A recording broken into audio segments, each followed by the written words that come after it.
लाडकी बहीण योजनेच्या 92 लाख लाभार्थी ठरल्या अपात्र। विरोधकांकडून सरकारशी कोंडी करण्याचा प्रयत्न।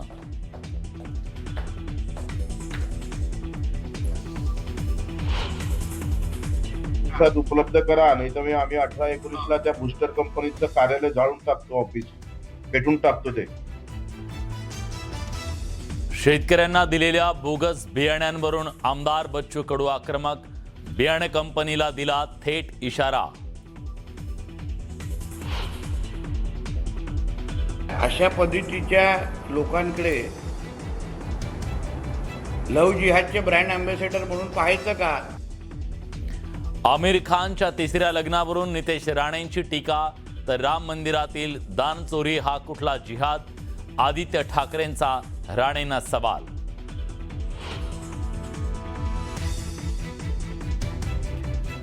मुख्यमंत्री पदाच्या कार्यकाळात देवेंद्र फडणवीसांनी शरद पवारांना टाकलं मागे। सर्वाधिक काळ राज्याची धुरा सांभाळणाऱ्या नेत्यांच्या यादीत फडणवीस आता तिसऱ्या क्रमांकावर। ऑपरेशन 1, 2, 3 वर आम्ही थांबणार नाहीत। ऑपरेशन भरपूर अजून व्हायची। ऑपरेशन टायगर बाबत उदय सामंतांचा ठाकरेंच्या शिवसेनेला सूचक इशारा। मोशी दुर्घटनेप्रकरणी पर्यावरण विभागाचे प्रमुख संजय कुलकर्णी यांची तडकाफडकी उचलबांगडी। हलगर्जीपणा केल्याचा ठपका, तर वेस्ट टू एनर्जी प्रकल्पाबाबत उच्चस्तरीय समिती गठीत। दूध भेसळी विरोधात मंचरमध्ये निघाला सर्वपक्षीय मोर्चा। दूध भेसळ करणाऱ्यांवर कारवाईची मागणी।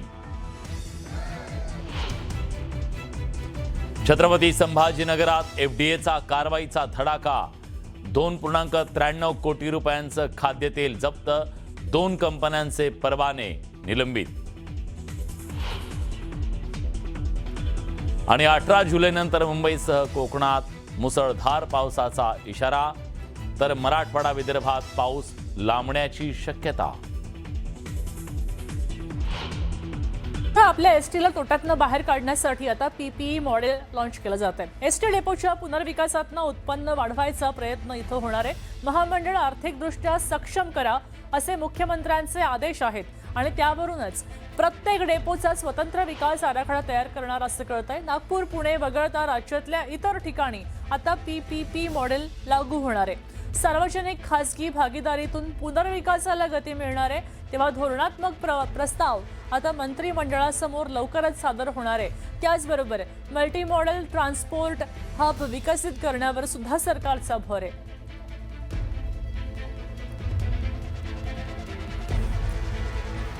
कामगार कायद्यांबद्दलची बातमी आहे। सुधारणा अंतर्गत कामगार हिताला प्राधान्य द्या अशी मागणी कोणी केली आहे? मुख्यमंत्री देवेंद्र फडणवीस त्यांनी आदेशच दिलेले आहेत।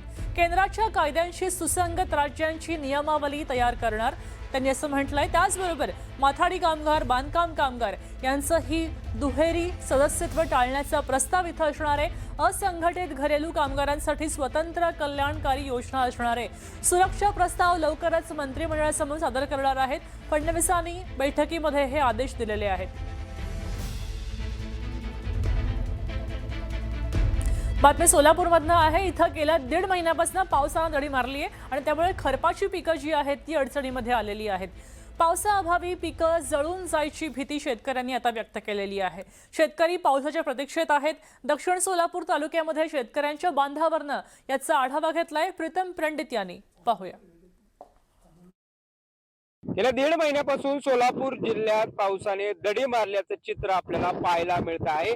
सध्या आपण दक्षिण सोलापूर तालुक्यात आहोत आणि दक्षिण सोलापूर तालुक्याचा जर विचार करायला गेलं जवळपास 2,500 हेक्टर जी खरीपाची पेरणी आहे ती पूर्ण झाल्याचं चित्र आपल्याला पाहायला मिळतंय। मात्र गेल्या 1.5 महिन्यापासून पाऊस नसल्यामुळे जे पेरणी केलेले पिकं आहेत ते अक्षरशः वाया गेल्याचं चित्र आपल्याला दक्षिण सोलापूर तालुक्यातल्या प्रत्येक भागात पाहायला मिळतंय। त्यामुळे शेतकऱ्यांची मोठी दानादान उडालेलं चित्र आपल्याला पाहायला मिळतंय।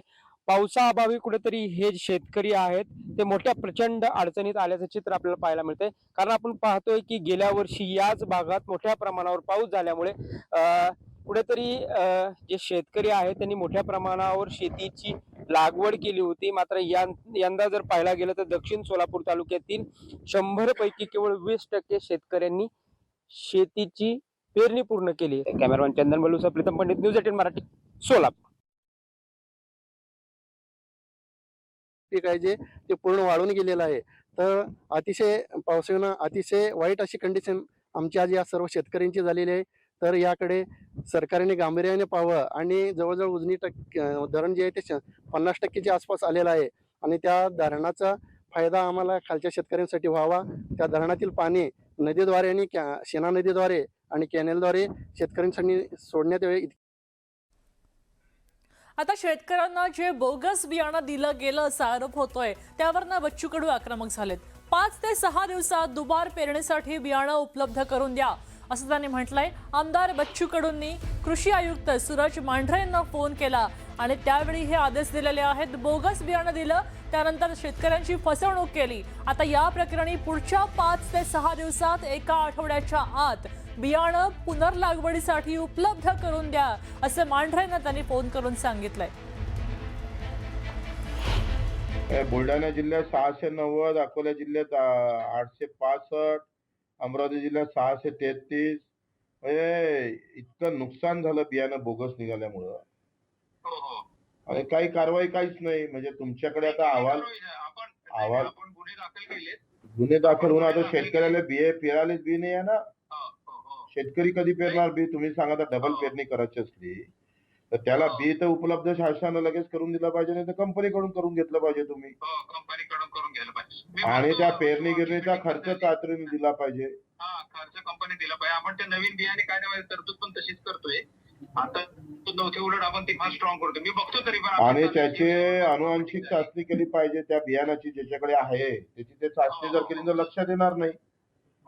आणि आता तुम्ही 5-6 दिवसात उपलब्ध करा, नाही तर आम्ही 18-19ला त्या बुस्टर कंपनीचं कार्यालय जाळून टाकतो, ऑफिस पेटून टाकतो. ते नाही, आम्ही पण करतोय कारवाई. बिलकुल ते लोकांना अद्दल घडवायला पाहिजे. काय नाही तर आम्ही पेटवतो म्हणून सांगून देतो त्यांना, नाही तर आम्ही ते तहलका करतो. हे पुढं कुठल्याही कंपनीनं अशा पद्धतीनं धाडस केलंच नाही पाहिजे. बरोबर आयुष्य खतम होतं त्या शेतकऱ्याचं. आपण पूर्ण आपण ते कायद्यात अशी तरतूद करतोय की त्या हंगामाचे पूर्ण पैसे त्या कंपनीला द्यावं लागतील, अशी तरतूद करतोय. आता तर गेले ना, मेले ना बिचारे. आता सरकारनं समोर आलं पाहिजे ना. मग तुमचा कायद्यात तरतूद नाही तर सरकारला प्रस्ताव पाठवा मदतीचा, का जेवढं नुकसान शेतकऱ्याचं बियाणामुळे झालेलं आहे. आता बातमी जालन्यात आहे. इथं अनेक ठिकाणी अनेक भागात सोयाबीनचं बियाणं उगवलंच नाही. त्यामुळे जिल्ह्यातला शेतकरी आता हैराण झालाय. गोलापांगरी, परतूर, मंठा तालुक्यामध्ये या परिसरात ग्रीन गोल्ड कंपनीचं सोयाबीन उगवलंच नाहीये. तर काही भागामध्ये आपण पाहिलं फक्त 30% सोयाबीन उगवलंय. त्यामुळे यात शेतकऱ्यांचं मोठं नुकसान झालंय आणि दुबार पेरणीचं संकट आता शेतकऱ्यांवर उद्भवलंय. त्यामुळे तत्काळ याचे पंचनामे करावे, नुकसान भरपाई द्यावी, अन्यथा भेसळ करणाऱ्यांना फटके मारू असा इशारा शेतकऱ्यांनीच दिलेला आहे. त्यांच्याशी बातचीत केली आहे आमचे प्रतिनिधी रवी जयस्वाल यांनी. पाहूया.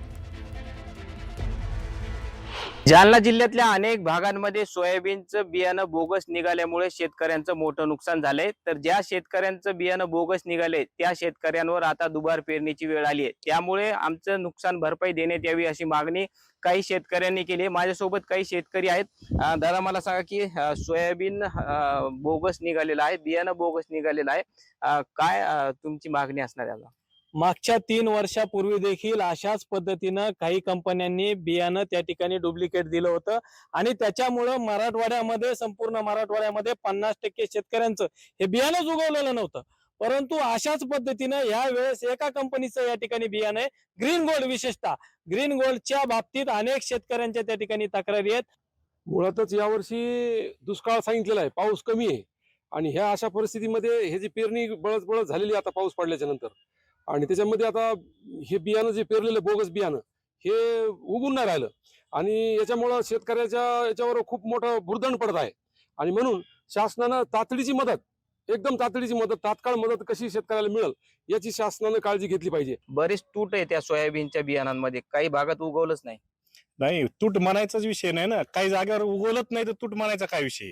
आणि ग्रीन गोल्ड असं बियाणं आहे की यावर्षी त्यानं म्हणजे दरवर्षी थोडंफार होतं, पण यावर्षी असं झालं की ते कुठं उगवलंच नाही. आणि ते उगवले नसल्यामुळे आता निधी माझं मत आहे की तुम्ही तात्काळ लगेच जिथं पंचनामे तात्काळ सुरू करून ताबडतोब देण्यात यावे. आज बियाणं उगवलं नाही, शेतकरी संकटात आहेत, परंतु याचं मूळ कारण म्हणजे इथली व्यवस्था, इथले अधिकारी, एकही दुकानावर अधिकारी जात नाही.